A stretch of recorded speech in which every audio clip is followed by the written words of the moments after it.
तो हमारा दो कॉन्सेप्ट कंप्लीट हो चुका था। एक तो पहला कॉन्सेप्ट हमारा था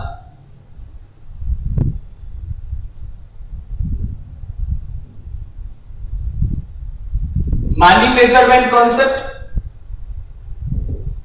और दूसरा हमने देख लिए थे सेपरेट एंटिटी कॉन्सेप्ट। ये दोनों कॉन्सेप्ट हमने प्रीवियस क्लास में कंप्लीट कर लिए थे। आज हम नेक्स्ट कॉन्सेप्ट लेके बात करेंगे, थर्ड कॉन्सेप्ट। बहुत ही सिंपल और बहुत ही आसान है। इसको हम बोलते हैं रियलाइजेशन कॉन्सेप्ट। क्या बोलते हैं? Realization concept. क्या बोला जाता है कि इनकम जब तक रियलाइज या रियलाइजेबल नहीं हो जाता तब तक आप उसको अकाउंटिंग में इनकम बोल के शो नहीं कर सकते, है कि नहीं? यही हम रिलेशन कॉन्सेप्ट में सीखते हैं। सपोज करो मैं सोच रहा हूं मेरे पास ये एक टीवी है, बाबा आदम की जमाने की होगा, तो ये एंटिक पीस हो गया है, तो चलो ये बिक जाएंगे एक महंगी रेट में। मान लो ये मैंने खरीदा था 15,000 में और हो सकता है आज बिक जाए कितना है 25 में, ये सोच रहा हूं, या फिर 20 में बिक जाए। तो मैं क्या इस इनकम को अकाउंट्स में एज एन इनकम शो कर सकता हूं? बिल्कुल भी नहीं कर सकते। क्यों? क्योंकि आप सिर्फ सोच रहे हैं, आप अभी ना इसको सेल किए हैं ना किसी के पास से पैसा आने वाला है कि नहीं? तो सीधी सी बात, जब तक इनकम रियलाइज्ड नहीं हो जाता या रियलाइजेबल नहीं बनता, जैसे मैंने किसी को दे दिया पैसा आने वाला है, इसको रियलाइजेबल बोलते हैं, है कि नहीं? जब तक रियलाइजेबल नहीं होता या रियलाइज नहीं होता तब तक हम इस इनकम को इनकम बोल के कंसिडर नहीं कर सकते। यानी सिर्फ एक्सपेक्टेशन हो, इनका अकाउंटिंग में कोई रिकॉर्डिंग नहीं होता।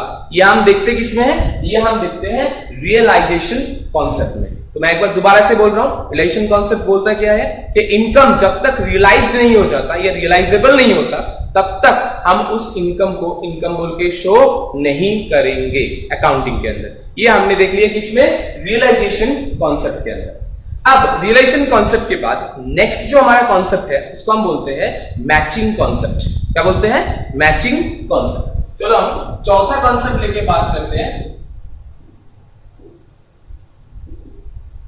Matching concept. मैचिंग कॉन्सेप्ट में क्या बोला गया है कि हर एक इनकम एक एक्सपेंस के साथ लिंक होगा। अगर इनकम एक्सपेंस के साथ लिंक होता है तभी उसको अकाउंट में रिकॉर्ड किया जाता है। जैसे कैसे?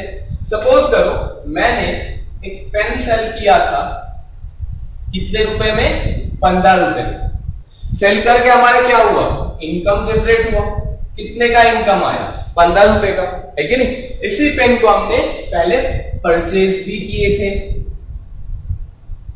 कितने रुपए में? 10 रुपए। तो ये 10 रुपए मेरे लिए क्या था? एक्सपेंस यानी खर्चा। तो हर एक इनकम एक एक्सपेंस के साथ लिंक है।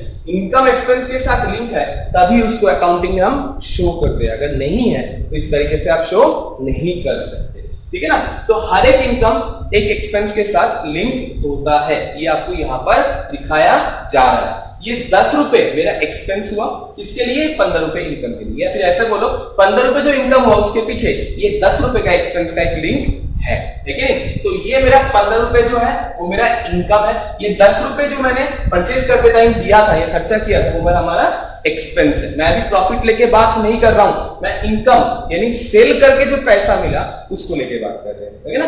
तो ये था हमारा मैचिंग कॉन्सेप्ट। क्या था? मैचिंग कॉन्सेप्ट, जहां पर क्या बोला गया कि हर एक इनकम एक एक्सपेंस के साथ लिंक होके रहता है।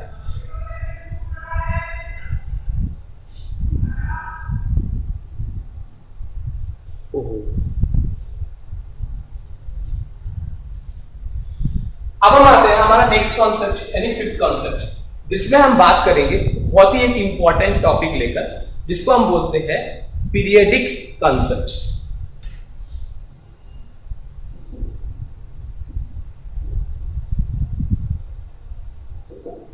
पीरियडिक कॉन्सेप्ट क्या बोला गया?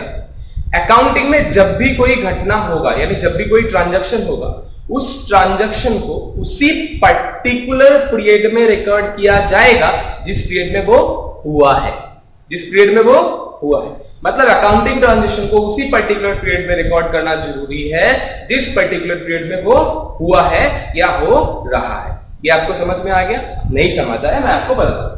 कल भी मैं आपको एग्जांपल एक ले रहा था, आज मैं आपको दोबारा बताता हूं। सपोज करो मेरा हर महीने का जो सैलरी है वो नेक्स्ट मंथ 10 तारीख को पेमेंट होता है, तो अप्रैल का जो सैलरी होगा, अप्रैल 2020 का, वो हमें पेमेंट कब होगा? 10th ऑफ मई 2020 को। तो बताओ जो सैलरी आपने पेमेंट की है मई में जाके, वो खर्चा कौन से पीरियड का है? अप्रैल का है या मई का है? बिल्कुल सही, वो खर्चा अप्रैल का है, ठीक है ना। तो उसको खर्चा बोल के दिखाना पड़ेगा अप्रैल में, और मई में जाके उस खर्चे का हम पेमेंट करेंगे, है कि नहीं। खर्चा इस पीरियड का है, इसी पर्टिकुलर पीरियड में रखा जाएगा। ये जो अकाउंटिंग पीरियड होता है ये नॉर्मली 12 महीने का समयकाल होता है। कितने दिन का? 12 महीने का समयकाल होता है। ये 12 महीने का समयकाल स्टार्ट होता है या तो कैलेंडर के हिसाब से। कैलेंडर के हिसाब से कैसे? 1 जनवरी से स्टार्ट हुआ, मैं मान लेता हूं 1 जनवरी 2020 से स्टार्ट हुआ, तो खत्म कब होगा? खत्म होगा 31 दिसंबर 2020 को। ये 12 महीने का समयकाल हो गया, 12 मंथ का पीरियड हो गया। तो इस पीरियड के अंदर जितना भी ट्रांजैक्शन होगा वो इसी पर्टिकुलर पीरियड के अंदर रिकॉर्ड किया जाएगा। इससे बाहर रिकॉर्ड करेंगे तो इस पर्टिकुलर पीरियड का फिर खर्चा या इनकम पता नहीं लगेगा। ये तो हो गया कैलेंडर के हिसाब से। वही जगह पर अगर फाइनेंशियल ईयर लेके बात करते हैं, क्या लेकर? Financial year. Financial year tax के हिसाब से जो स्टार्टिंग होता है वो 1 अप्रैल से स्टार्ट होता है। जैसे 1 अप्रैल 2020 में ले रहा हूं, ठीक है ना। तो 1 अप्रैल 2020 को अगर शुरुआत होगा तो इसका एंड खत्म कब होगा? 31 मार्च 2021 को खत्म होगा, 2021 में। तो यहां पर शुरू हुआ 1 अप्रैल 2020 को, खत्म हो रहा है 31 मार्च 2021 को। तो इस पीरियड के दौरान जितना भी खर्चा या इनकम होगा उसको भी इसी पर्टिकुलर पीरियड के अंदर लिखा जाएगा। इसी को हम बोलते हैं क्या? Periodic concept. अगर ऐसा नहीं लिखेंगे तो इस पर्टिकुलर पीरियड का खर्चा या इनकम पता नहीं लगेगा। पहली बात तो ये। दूसरा एक बात भी है, अगर आप पीरियड ये 12 महीने का मैनेज नहीं करते तो भी आपको प्रॉब्लम है। ये कांस्टेंट 12 महीने का ही कर दिया गया। क्यों 12 महीने का किया गया? इसके पीछे भी ये रीजन है। क्या? सपोज करो मैं पीरियड मेंटेन कर रहा हूं 12 महीने का, दूसरा कोई मेंटेन कर रहा है 15 महीने का, तो दोनों बिजनेस के साथ एक दूसरे का कभी भी कंपैरिजन हम नहीं कर पाएंगे। मेरा ही बिजनेस है, एक बार तो मैंने 12 महीने में कंप्लीट कर दिया, एक बार कुछ जरूरत था इसलिए 9 महीने में अकाउंटिंग ईयर खत्म कर दिया, एक बार मैं लेट हो गया तो मैंने 15 महीने में जाकर अकाउंटिंग क्लोज कर रहा हूं। तो क्या इस 3 पीरियड को मैं कंपैरिजन कर पाऊंगा कि इस 3 पीरियड में प्रॉफिट का, इनकम का, एक्सपेंस का ज्यादा हुआ है या कम हुआ है, इनको कंट्रोल करना चाहूंगा तो पॉसिबल नहीं होगा। इसीलिए आप ध्यान रखना कि प्रैक्टिकल फील्ड में नॉर्मली ये जो पीरियड होता है वो नॉर्मली 12 महीने का पीरियड होता है, 12 महीने का समयकाल होता है। अभी नॉर्मली क्यों बोल रहा हूं उसके पीछे भी एक रीजन है। क्यों बोल रहा हूं? जब कोई नया बिजनेस स्टार्ट होता है तो उसके लिए अकाउंटिंग पीरियड फर्स्ट ईयर के लिए कम भी हो सकता है, ये आप ध्यान रखना। तो मैं आपको थोड़ी देर बाद कंसेप्ट क्लियर करता हूं। पहले आप ये समझ लीजिए कि 12 महीने का समयकाल को हम अकाउंटिंग पीरियड बोलते हैं।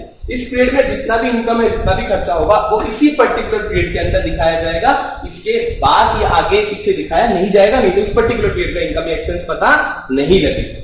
अब पीरियड जो हम मेंटेन करते हैं वो कौन सा मेंटेन करते हैं? क्या हम 1 जनवरी से मेंटेन करके 31 दिसंबर खत्म करते हैं? बिल्कुल नहीं। अगर ऐसा करेंगे तो एक बार कैलेंडर के ईयर के हिसाब से अकाउंटिंग ईयर को क्लोज करना पड़ेगा, फिर एक बार आपको फाइनेंशियल ईयर के हिसाब से अकाउंटिंग ईयर को क्लोज करना पड़ेगा। दो बार अकाउंटिंग क्लोज करना पॉसिबल नहीं, इसीलिए हम एक ही बार अकाउंटिंग ईयर को क्लोज करेंगे और एक ही टाइप का पीरियड हम मैनेज करेंगे। कौन सा वाला? फाइनेंशियल ईयर वाला, जो शुरुआत होगा 1 अप्रैल 2020 को, खत्म होगा 31 मार्च 2021 को। किसी को इसमें कोई प्रॉब्लम, डाउट? तो हमने बताया पीरियडिक कॉन्सेप्ट के हिसाब से क्या बताया गया है कि अकाउंटिंग पीरियड जो होगा वो 12 महीने का एक समयकाल होगा।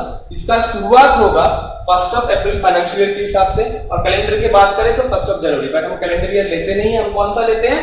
फाइनेंशियल ईयर, जिसमें हमारा शुरुआत होगा 1 अप्रैल 2020 से। जैसे इस साल 20 से स्टार्ट हुआ तो नेक्स्ट ईयर नेक्स्ट में हो जाएगा।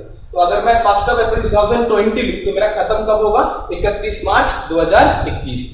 इस पीरियड के अंदर जितना भी इनकम एक्सपेंस होगा उसको इसी पीरियड में रिकॉर्ड किया जाएगा, नेक्स्ट पीरियड में नहीं, ताकि इस पर्टिकुलर पीरियड का इनकम एक्सपेंस पता लगे। इसीलिए हम ये पीरियडिक कॉन्सेप्ट मेंटेन करके चलते हैं, ताकि पीरियडिक कॉन्सेप्ट के हिसाब से हमारा अकाउंटिंग पीरियड मैनेज हो, ताकि हम अकाउंटिंग जो रखा गया है उसको कंपैरिजन, कंपेयर, कंट्रोल सब कुछ कर सके, है कि नहीं, और सही तरीके से अकाउंटिंग रिकॉर्ड भी हो।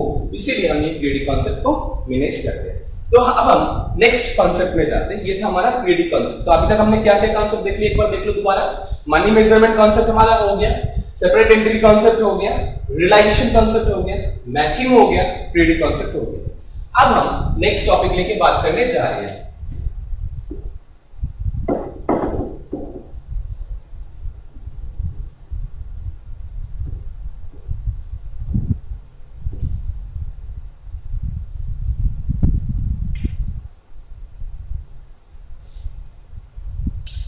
सिक्स्थ कंसेप्ट बहुत ही इंपॉर्टेंट, इसको हम बोलते हैं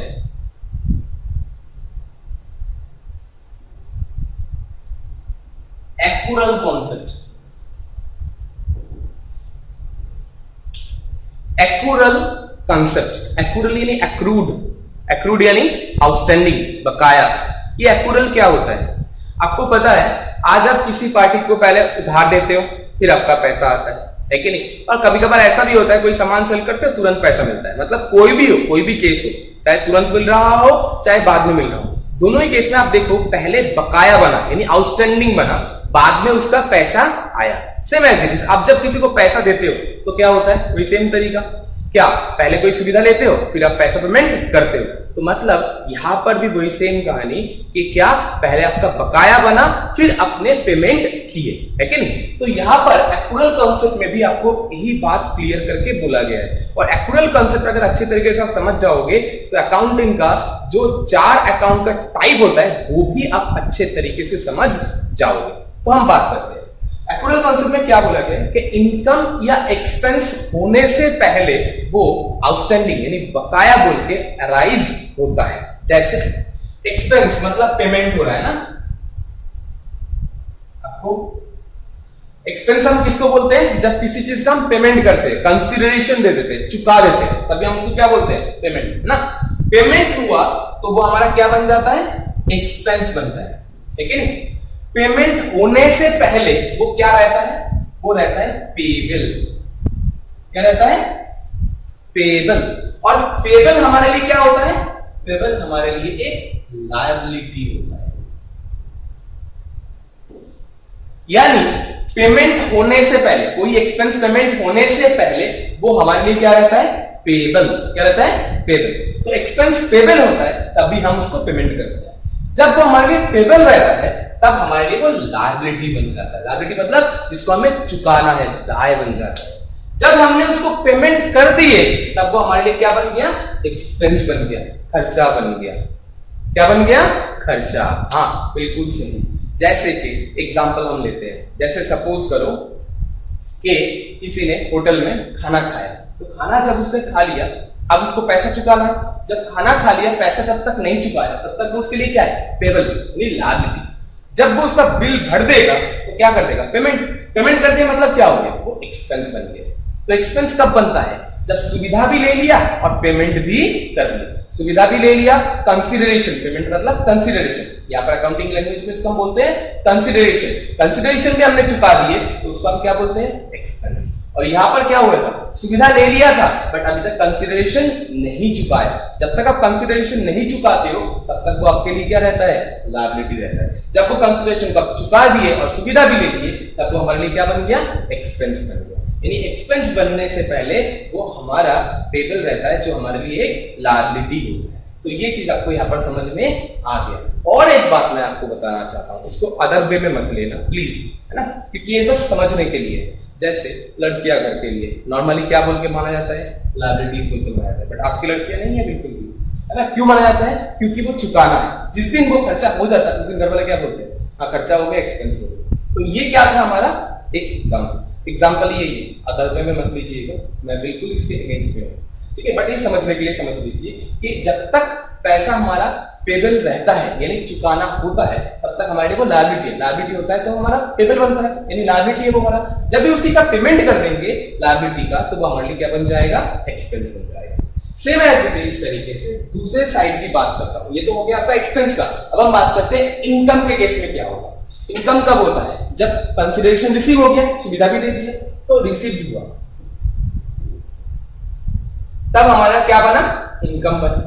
ये रिसीव इनकम होने से पहले क्या होता है, ये होने से पहले वो इनकम रिसीवेबल रहता है। जब तक इनकम रिसीवेबल रहता है तब तक वो हमारे लिए एसेट होता है। क्या होता है, एसेट यानी संपत्ति। ध्यान से समझो, इनकम पहले रिसीवेबल हुआ यानी आने वाला हुआ, जब तक आने वाला है तब तक वो हमारे लिए क्या है, एसेट। यानी हमने सुविधा दे दी है बट पैसा अभी तक रिसीव नहीं करे, सुविधा दे दिया पैसा अभी तक रिसीव नहीं करा, तो वो हमारे लिए क्या होता है, एसेट। अब सुविधा भी गया, पैसा भी रिसीव हो गया, तो हमारे लिए क्या बन गया, इनकम। जैसे कि मान लो 30 तारीख से पहले इस महीने के सैलरी, और 30 तारीख से जो हमारा सैलरी होता है, अप्रैल का सैलरी 30 तारीख का, मान लो तो 10 अप्रैल को मिलता है, तो सीधी सी बात, अप्रैल का जो सैलरी है 30 तारीख को ड्यू हुआ, उस टाइम क्या हुआ हमारे लिए, रिसीवेबल बना, मतलब पैसा आने वाला हो। 1 तारीख से लेकर 10 तारीख तक हम क्या बोलेंगे, सैलरी आने वाला है, आने वाला है। आने वाला है क्यों बोल रहे हैं, क्योंकि वो हमारे रिसीवेबल है, अभी तक आया नहीं है। जब वो पैसा आ जाएगा, रिसीव हो जाएगा, तब हमारे लिए क्या बन जाएगा, इनकम बन जाएगा। जैसे घर के लिए वॉइस नॉर्मली क्या रहता है, एसेट, क्यों, संपत्ति, इनकम आने वाला है। जब इनकम आ जाता है तब वो हमारे लिए क्या बन जाएगा, इनकम बन जाएगा, है कि नहीं। जब पैसा आ गया, रिसीव्ड हो गया, तब वो इनकम बन गया, है कि नहीं। तो ये था हमारा एक्चुअल कॉन्सेप्ट, जिसमें हमने 4 चीजें सीखे। एक तो लायबिलिटी किसको बोलते हैं, मैं दोबारा से बोल रहा हूं, लायबिलिटी किसको बोलते हैं, जिसका हमने सुविधा ले लिए बट पैसा अभी तक नहीं चुकाया, पैसा अभी तक दिया नहीं, सुविधा तो ले लिया, पैसा अभी तक नहीं दिया, तो उसको हम क्या बोलेंगे, लायबिलिटी। सुविधा भी ले लिया, पैसा भी दे दिया, तो हमारे लिए क्या बन गया, एक्सपेंस बन गया। क्या बन गया, एक्सपेंस, बिल्कुल सही। एसेट किसको बोलते हैं, संपत्ति किसको बोलते हैं, संपत्ति उसी को बोलते हैं जब हमने क्या हुआ, सुविधा किसी को दिया बट पैसा अभी तक रिसीव नहीं किया। सुविधा दिया, पैसा रिसीव नहीं किया, यहाँ पर पैसा दिया नहीं था, यहाँ पर पैसा मिला नहीं है अभी तक, या पैसा दिया नहीं है, यहाँ पर पैसा मिला नहीं है। जब तक पैसा नहीं मिलता तब तक वो हमारा एसेट, संपत्ति रहता है। जब पैसा रिसीव हो जाता है तब वो हमारे लिए इनकम बन जाता है। ये कौन ने बताया, ये बताया एक्यूरल कॉन्सेप्ट में। एक्यूरल, आउटस्टैंडिंग ड्यू, बकाया, जो बोलो वही एक्यूरल कॉन्सेप्ट है। और इससे हमें 4 शब्द पता लगता है जो अकाउंट्स में सबसे इंपॉर्टेंट है। अब जब अकाउंटिंग में आगे पढ़ोगे तो आपको सिर्फ यही 4 शब्दों के साथ डील करना पड़ेगा। क्या, एक तो लायबिलिटी, दूसरा एसेट, तीसरा एक्सपेंस, चौथा इनकम। बस यही 4 ही होगा, इसके अलावा कुछ भी नहीं है। तो आपको ध्यान रखना है कि पेबल यानी जिसको हमें चुकाना है वो हमारी लायबिलिटी है, वही जगह पर रिसीवेबल हमारे लिए संपत्ति है। पेबल का जब हम पेमेंट कर देते हैं तो हमारे लिए एक्सपेंस बन जाता है, रिसीवेबल का जब हम रिसीव कर लेते हैं तो हमारे लिए वो इनकम बन जाता है। यही चीज आपने यहाँ पर एक्चुअल कॉन्सेप्ट के अंदर देखी। किसी को कोई क्वेरी नहीं है, अगर है तो हमें पूछ सकते हैं दोबारा डाउट सेशन के अंदर। अब हम नेक्स्ट कॉन्सेप्ट में जाते हैं। ये था हमारा एक्चुअल कॉन्सेप्ट, जिसमें हमने 4 शब्द सीखे जो अकाउंटिंग में सबसे बड़ा बेस है, जिसको लेके हमें आगे चलना है। ठीक है,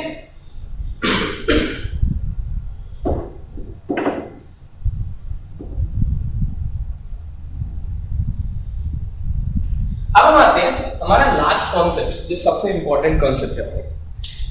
इसको हम बोलते हैं डुअल एस्पेक्ट कॉन्सेप्ट।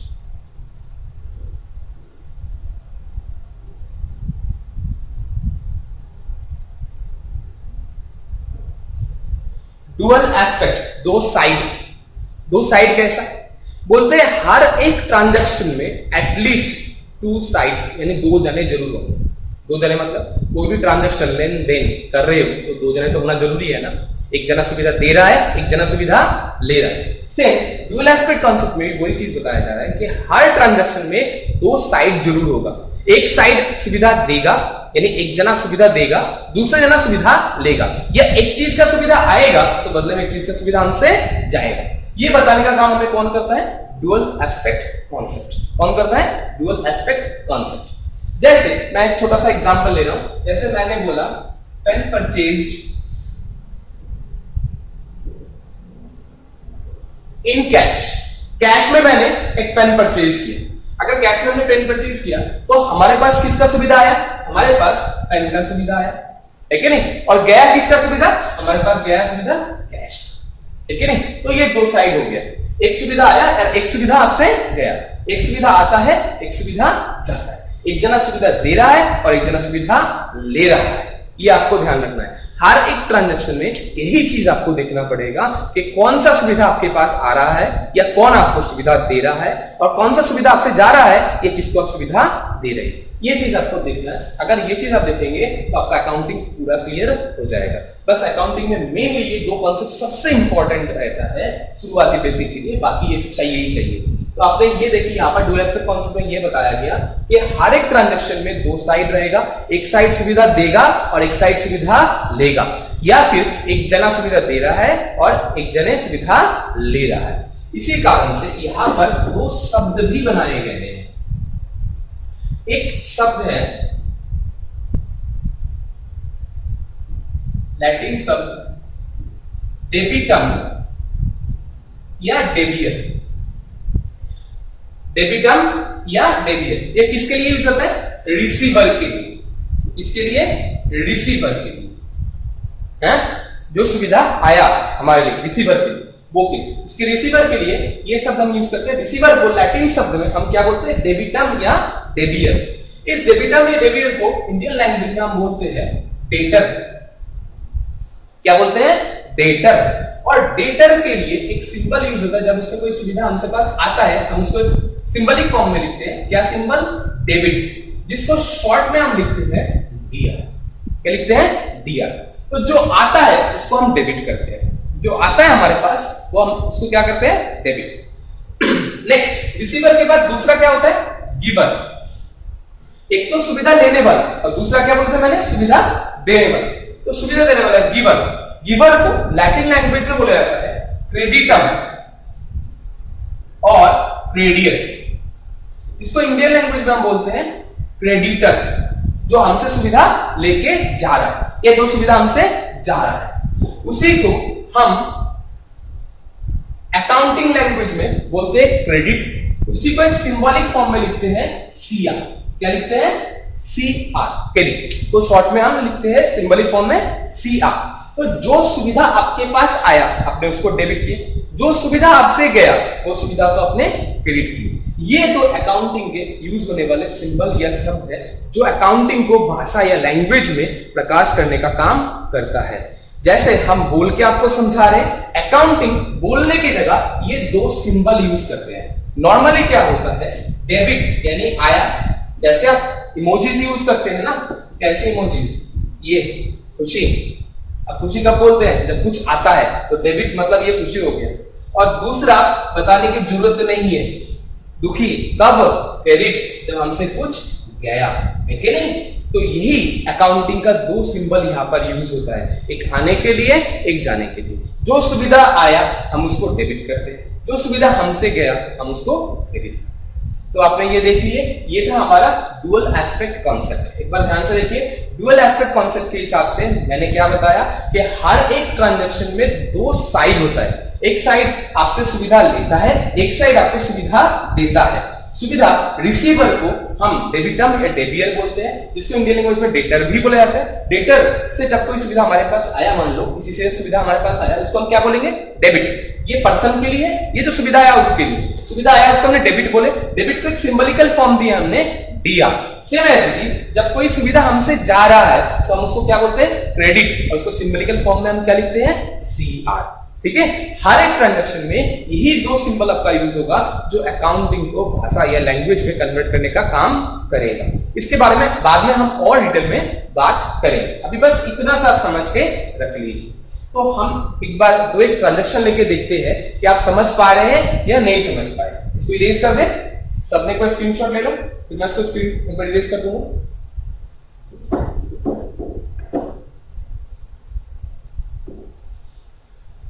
अब देखो, सपोज करो मशीन परचेज्ड इन कैश, एक मशीन परचेज किया कैश में, तो दो साइड क्या होगा, एक तो मशीन और दूसरा कैश। क्यों? मशीन का सुविधा आया और कैश का सुविधा हमसे गया। तो जो सुविधा आया आप उसके लिए क्या यूज किए थे? डेबिट। बिल्कुल सही, डेबिट, या शॉर्ट में लिख दिया डीआर, है कि नहीं? जो सुविधा हमसे गया उसको हमने क्या किए? क्रेडिट, यानी सीआर। समझ गए? अब मैं अगर इस ट्रांजैक्शन को इरेज भी कर दूं, जो ऊपर का नरेशन था, जो ट्रांजैक्शन के बारे में बता रहा था, तो भी आप देखो, देख के आप खुद बता पा रहे हो कि यहां हुआ क्या है। अब आप खुद बता पा रहे हो, मशीन डेबिट हुआ है तो ऑब्वियसली मशीन हमारे पास आया है, कैश क्रेडिट हुआ है यानी कैश हमसे जा रहा है, तो ऑब्वियसली यहां पर मशीन परचेज हुआ है, कैश। अच्छा, इसी को मैं अब उल्टा कर देता हूं। मशीन लिखते टाइम है कि लिखा मैंने, और इसको कर दिया क्रेडिट यानी सीआर, इसको कर दिया डेबिट यानी डीआर। तो बताओ ना अब क्या हुआ? हाँ बिल्कुल सही, आपने सही बोले।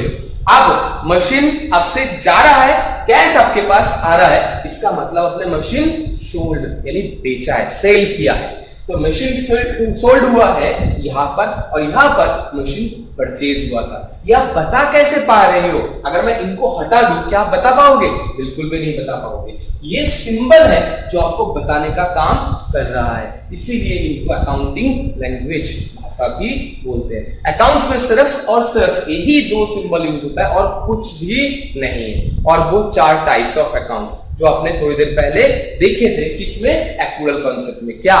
Asset, liability, income, expenses. बस यही 4 टाइप लेकर आपको बात करना होता है। इसी 4 टाइप और ये डेबिट क्रेडिट का 2 फॉर्म, बस ये आपको याद रहेगा तो आप पूरा अकाउंटिंग को बहुत ही अच्छे तरीके से मैनेज कर पाएंगे। इसमें कुछ भी नहीं है, चाहे वो कॉमर्स का हो, चाहे वो नॉन कॉमर्स स्टूडेंट हो, कोई भी हो, बस इतनी सी बात अगर समझ जाए तो आगे का अकाउंट्स पूरा आराम से समझ जाएंगे। क्यों? आगे तो बस आपको लिखना ही है और कुछ भी नहीं है, इसके अलावा ऐसा कुछ भी इसके अंदर नहीं है। मैंने आपको दोबारा से एक बार बताता हूं, जो मैंने आज कॉन्सेप्ट आपको करवाया, टोटल मैंने 7 कॉन्सेप्ट आपको बताया।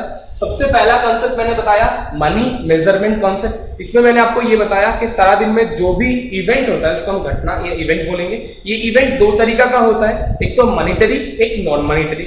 जो मॉनिटरी होगा उसी को हम बिजनेस में रिकॉर्ड करते हैं, जो नॉन मॉनिटरी होता है उसको हम बिजनेस में रिकॉर्ड नहीं करते। ये हमने पहले आपको बताया। पहला कॉन्सेप्ट हमारा यही था।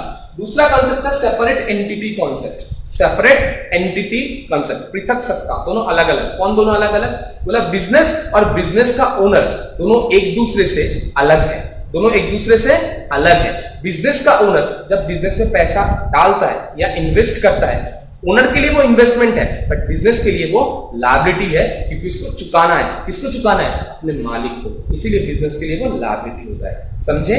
सेम एज इट इज तरीके से जब ओनर विड्रॉल कर लेगा, बिजनेस के लिए क्या हो गया? कैपिटल कम हो गया, उसको हम नाम दिए थे, क्या नाम दिए थे? ड्रॉइंग। बिल्कुल सही।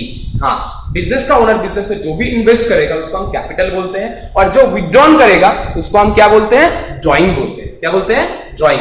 तो ये चीज हमने इस कॉन्सेप्ट में सीखे थे। कौन से? Separate entity concept. तो हमारा 2 कॉन्सेप्ट ये था। तीसरा कॉन्सेप्ट था रियलाइजेशन कॉन्सेप्ट। इनकम जब तक रियलाइजेबल या रियलाइज नहीं होता तब तक हम उसको इनकम बोल के शो नहीं कर सकते। ये हमने रियलाइजेशन कॉन्सेप्ट में बताया था। इसके बाद हमने बात करते हैं मैचिंग कॉन्सेप्ट। मैचिंग कॉन्सेप्ट हमने क्या बोले थे कि हर एक इनकम के पीछे एक एक्सपेंस का लिंक जरूर होगा। वो हमने देखे किसमें? मैचिंग कॉन्सेप्ट के अंदर। मैंने इसका एग्जांपल भी दिखाया था। पेन परचेज हुआ था और पेन बेचा गया था।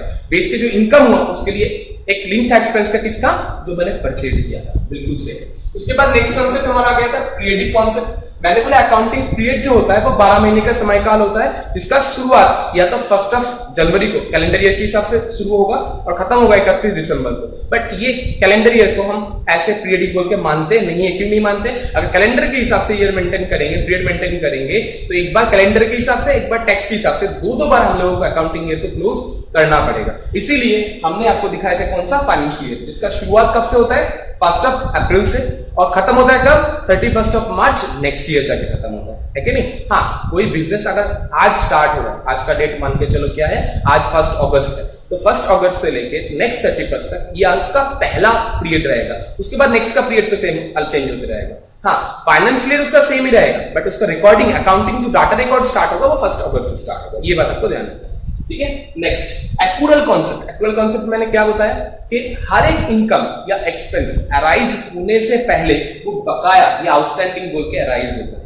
जब कोई इनकम रिसीवेबल रहता है तो हमारे लिए वो संपत्ति होता है, जब उसी का प्राप्ति यानी रिसीव रहता है तो वो हमारे लिए इनकम बन जाता है। सेम एज इट इज तरीके से अगर इनकम की जगह एक्सपेंस की बात करूं तो एक्सपेंस जब तक पेबल रहता है तब तक यानी आउटस्टैंडिंग रहता है, हमें चुकाया नहीं अभी तक, तब तक वो हमारे लिए लायबिलिटी रहता है। जब हम उसको पेमेंट कर देते हैं तब वो हमारे लिए एक्सपेंस बन जाता है। ये था हमारा एक्रूअल कॉन्सेप्ट। नेक्स्ट कॉन्सेप्ट हमने बात करें dual aspect concept. Dual aspect में हमने क्या बोले कि हर एक ट्रांजैक्शन में आपका दो साइड रहेगा, एक साइड सुविधा देगा या एक चीज का सुविधा आपके पास आएगा और एक चीज का सुविधा आपसे जाएगा। ये हमने कहां पर देखे थे? ड्यूअल एस्पेक्ट कॉन्सेप्ट में। और इसी के हिसाब से मैंने आपको दो शब्द दिखाया, एक डेबिट और एक क्रेडिट, एक डेबिट टर्म और एक क्रेडिट। ये सबसे डेबिट और क्रेडिट दोनों शब्द आया था। इसका सिंबलिक फॉर्म DRCR होता है, एक आने के लिए और एक जाने के लिए। जो सुविधा आया उसके लिए हम डेबिट, जो सुविधा हमसे गया उसके लिए हम क्रेडिट सिंबल का यूज करते हैं। इसके आगे इसके बारे में और भी हम बात करेंगे। ओके, थैंक यू, जय हिंद। आज के लिए इतना ही।